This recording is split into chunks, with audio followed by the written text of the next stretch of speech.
Lijepi pozdrav iz studija Glasa Amerike ovdje u Vašingtonu, ja sam Ivica Puljić. U Europi je danas dan sjećanja, ovdje u Americi dan veterana. Dakako govorimo o 91. obljetnici od okončanja Prvog svjetskog rata, nakon čega je Europa poprimila potpuno novi lik, a Sjedinjene Države definitivno postale svjetska sila.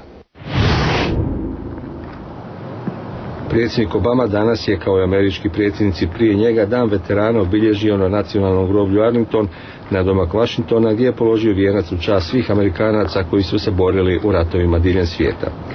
Jučer je gospodin Obama imao zajedno s tisućama pripadnika oružanih snaga i njihovih obitelji vrlo emotivan dan, sudjelujući u komemoraciji za žrtve masakra u vojnoj bazi Fort Hood u Teksasu, u kojem je ubijeno 13, a ranjeno 30 osoba. Istakao je da je herojstvo današnjeg naraštaja američkih vojnika ravno onome naraštaja iz vremena svjetskih ratova, što su pokazali oni koji su pohitali u pomoć ranjenima u Fort Hoodu. Na zasebnim postoljima pred govornicom stajale su okvirene fotografije 13 palih vojnika, njihove čizme, puške i kacige. Vojnici koji su prvi odgovorili na tragičan incident postrojeni su s prozivkom, od njihova su imena prozivana imena 13 ubijenih u skladu s tradicijom američke vojske. Predsjednik Obama je odao počast žrtvama i uputio riječi utjehe njihovim obiteljima, spomenuo je sve ubijene i njihove životne priče te osudio izvrnutu logiku koja je dovela do tragedije.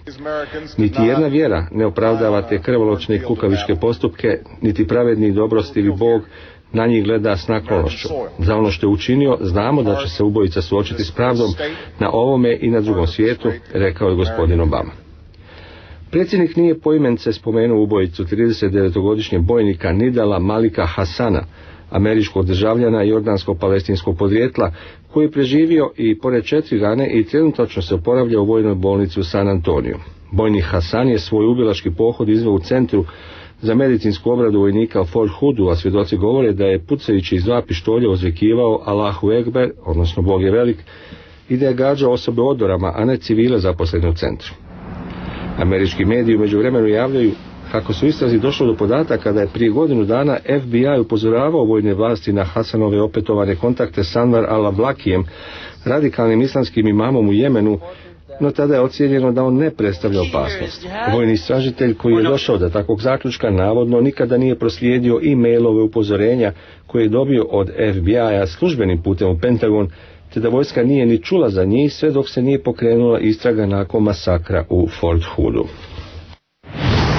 Povodom dana veterana u New Orleansu je otvoren muzej posvećen Drugom svjetskom ratu, a na otvaranju je prikazan film Iza svih granica, koji je kombinacija tehnologije i povijesti.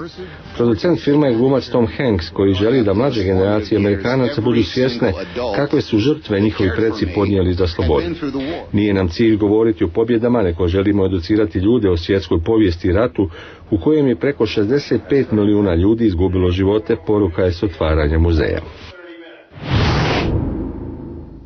Washingtonski snajperis John Allen Muhammad, koji je u listopadu 2002. 3 tjedna terorizirao glavni američki grad i okolicu ustrijevivši nasumice 16 osoba, od kojih je 10 umrlo, pogubljen je u zatvoru u Greensville u američkoj saveznoj državi Virginia. Pogubljenje je izvršeno smrtonosnom injekcijom, a osuđenik od ulaska u prostoriju za pogubljenje nije izgovorio niti riječi. Muhammad je uz suučesništvo Lee Boyd Malua, tada 17-godišnjaka, ubio 10 ljudi, uključivši jedno dijete, 6 je ranio, izazivajući policiju pisanim porukama, telefonskim prijetnjama i zahtjevima da mu se isplati $10 milijuna. Malvo je osuđen na kaznu doživotnog zatvora bez prava na pomilovanje. Muhammadov odvjetnik je tvrdio da je njegov klijent teški duševni bolesnik koji patio i od postratnog sindroma nakon što je oko američki vojnik sudjelovao u Prvom zaljevskom ratu. To su bile vodeće teme danas ovdje u Sjedinjenim Državama. Vama mnoga hvala što ste bili s Glasa Amerike i vidimo se ponovno sutra. Doviđenja.